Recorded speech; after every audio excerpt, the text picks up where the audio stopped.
Luckily, the waters receded, but the damage, it's already done after torrential rain fell across the tri-state, triggering road closures, forcing water rescues and causing commuter chaos. We have our team strategically placed in the areas hardest hit. We start with Melissa, Colorado, live in Bayside, Queens, where that storm dumped 3 inches of rain. Melissa.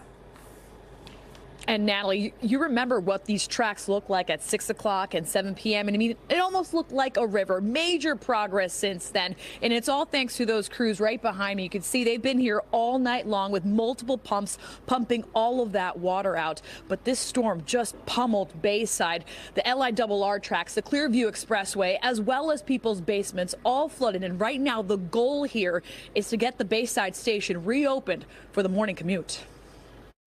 This I've never seen like that at all, ever. The Long Island Railroad tracks in Bayside looked like a lazy river. Trains to Port Washington and Penn Station canceled. A train packed with passengers headed to Penn Station early this afternoon grinded to a halt after floodwaters almost reached the platform. We were stuck for about 2.5 hours. Workers brought in a diesel train to safely evacuate the passengers. I'm now getting hot, I'm getting sweaty, I'm claustrophobic. I have double vision, so when they said we had to climb down, I was like having a panic attack. Commuters forced to find a different way to get back home to Bayside. I just did like an Uber just to see like what the price was going to be. It was like $300 to get home from Penn during rush hour. Clearview Expressway near 207th Street also submerged. Cars as well as a tractor trailer stranded in feet of water. One driver sought refuge on the hood of his car. Emergency crews managed to get all the drivers out safely. I was on my phone for not even 2 minutes. I looked up and the garbage pails were floating away. On 41st Avenue, several feet of water leaked into Maria Maiolo's basement. It was literally up to this knob right here. Water and debris also rushed into her next-door neighbor's garage, destroying belongings and damaging the garage door. Nearby Northern Boulevard also flooded. Water leaching into the Bayside Library. Now, though, it seems with like any rain, like if there's a storm, it's like a rain event. So you have to be like so cautious.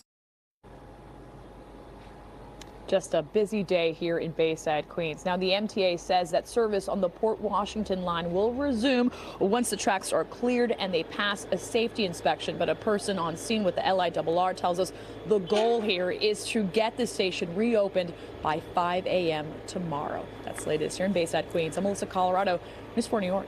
Okay, Melissa, thank you for the latest today. And streets also ended up underwater in parts of Staten Island. That's where tonight's storm dumped more than 2.5 inches of rain.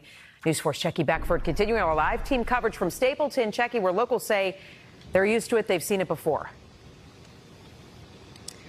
Yeah, now, residents and business owners here in the area of Bay and Water Street say they get a bad flood probably once a year. But even as flood hardened as they are, they say today's flooding was anything but typical.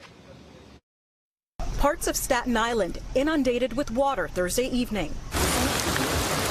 Water gushing out of an uncovered manhole on one flooded street.